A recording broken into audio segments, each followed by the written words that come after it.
Okay, so magpapalit tayo ngayon ng steering boots kasi sira na ang kanyang steering boots.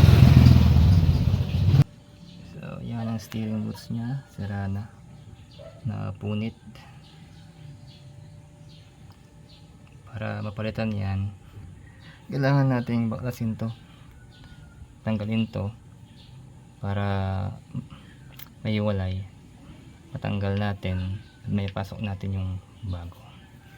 Pero bago natin tanggalin, markahan muna natin dito ng pentel pen para alam natin kung hanggang saan yung pagmarkahan niya.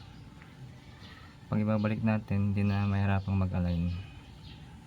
So markahan natin ng pentel pen.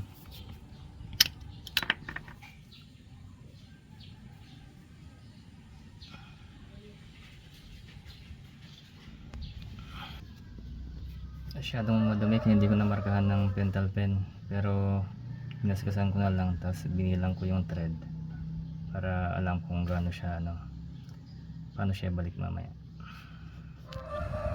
Ayan. Adjustable lang ang gamit natin kasi kulang tayo sa mga wrench, pero okay na to.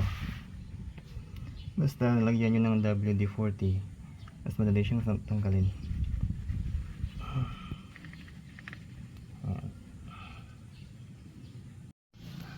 Para mas madaling baklasin, tanggalin natin tong tire. Yan, natanggalan natin yung tire.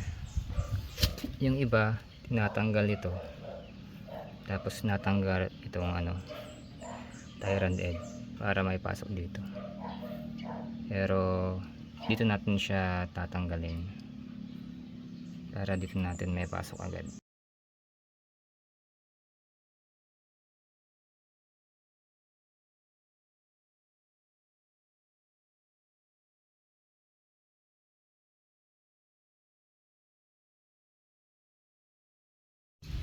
Yan, tanggal na. Okay pa naman, wala pa namang alog. So, ibig sabihin maganda pa itong niya, track end nya. Yan, linisan muna natin bago natin lagay yung bagong steering boots. Ayan, nalinisan ko na at nagrasahan. Lagyan ko ng grasa dito, dito, ikot-ikot yung ganyan para malat yung grasa. Tapos naglagay din ako doon sa huling pagkakabitan ng dulo ng steering boots. Yung iba, lagyan ng grasa dito, pero nabasa ko nakakasira yun ng oil seal dun sa loob nito, kaya hindi ko na linagyan. Okay, kabit na natin. Ayan, Shimada ang brand. Ay kasama na rin siyang dalawang tie clip. Ayan, kabit natin. Lagyan natin ng konting grasa dito at saka dito sa paligid niya.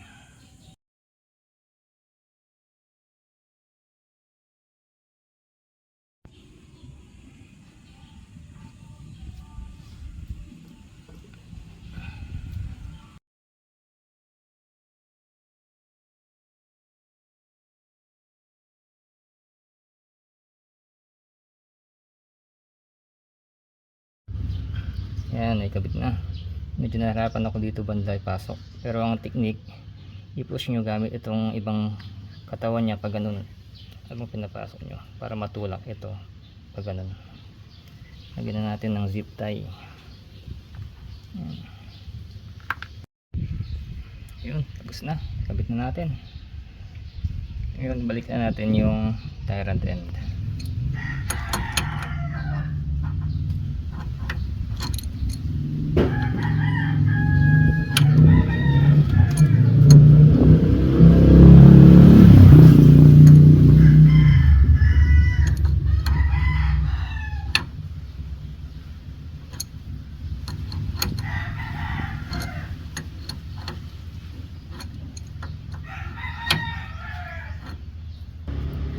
Nawala yung marka ko kanina, pero binilang ko yung thread kanina 6, 6, kaya doon na lang ako nag base para hindi masira yung alignment. may kabit na. Kabit lang natin yung mga gulong. Yan, okay na. So ganun ang magpalit ng steering boots na hindi tinatanggal yung tie rod end. Pero next time, pag nasira naman yung kabila, yung tie rod end naman yung ating tatanggalin. Tapos pakita kung paano ipasok yung steering boots. Ayan, check natin yung alignment nya kung hindi na bago. Tignan lang natin.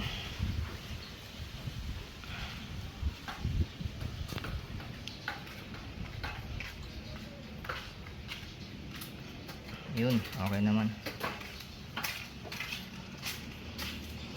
May konting toe in na pa ganito, mga 1.5 para maganda yung alignment sa kabila.